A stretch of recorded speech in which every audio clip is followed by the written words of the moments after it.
এটা মিথ্যে কথা। রোশনাই আমার মেয়ে নয়। সুদর্শনা অনেক বছর আগে এই স্ক্যান্ডেলটা ছড়িয়ে আমার বদনাম করতে চেয়েছিল। অবৈধ সন্তানের নামে আমার কাছ থেকে টাকা পয়সা আদায় করতে চেয়েছিল। এসব মিথ্যে কথা। গুরুজি প্লিজ, যার সম্পর্কে আপনি এইসব কথা বলছেন সে আর বেঁচে নেই।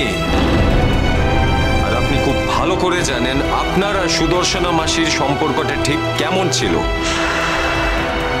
তাকে অসম্মান করবেন না। আমি জানি উনি এই চিঠিতে যা লিখেছেন সেই সব সত্যি, কিন্তু রোশনাই এর ব্যাপারে কিছুই জানেন না। ও এটা জানুক এই মুহূর্তে আমি সেটা চাই না, আর আপনিও নিশ্চয়ই সেটা চান না। তাই এই সব কথা আমার আর আপনার মধ্যে থাকাই ভালো। গুরুজি, আপনার কোনো বদনাম হোক সেটা আমি চাই না, কিন্তু রোশনাইয়ের নাম হোক ও বড় হোক আমি শুধু এইটুকুই চাই। রোশনাই এই প্রোগ্রামে ভালো করে পারফর্ম করুক, এটাই আমার উদ্দেশ্য। আর ওর মধ্যে সেই প্রতিভা আছে সেটা আপনিও জানেন। আমি যেতে পারবো কিনা তারই কোনো ঠিক নেই। আমি নিজে এসে আপনাকে নিয়ে যাব, আর তারপরেও আপনি যদি না যেতে চান তাহলে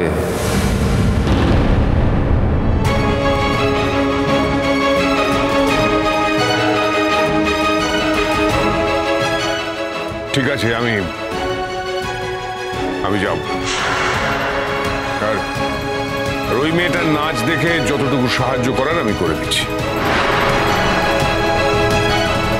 আমি আপনার কাছে কোনো দয়া চাইতে আসিনি।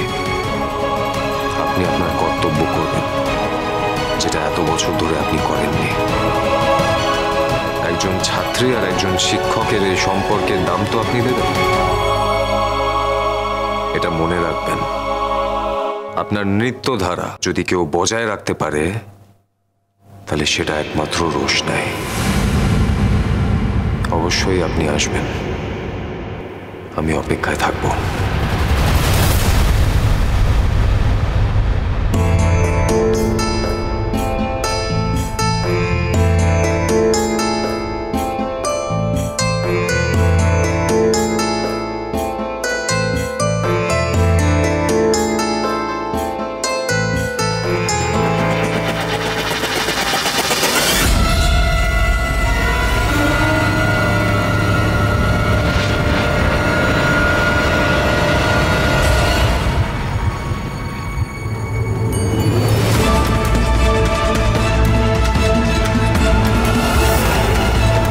রোশনাই, গুরুজির সঙ্গে আমার কিছু প্রফেশনাল কথাবার্তা ছিল।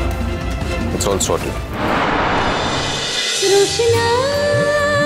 রোশনাই সোম থেকে রবি প্রতিদিন রাত 8:30টায় স্টার জলসায় ও ডিজনি প্লাস হটস্টারে।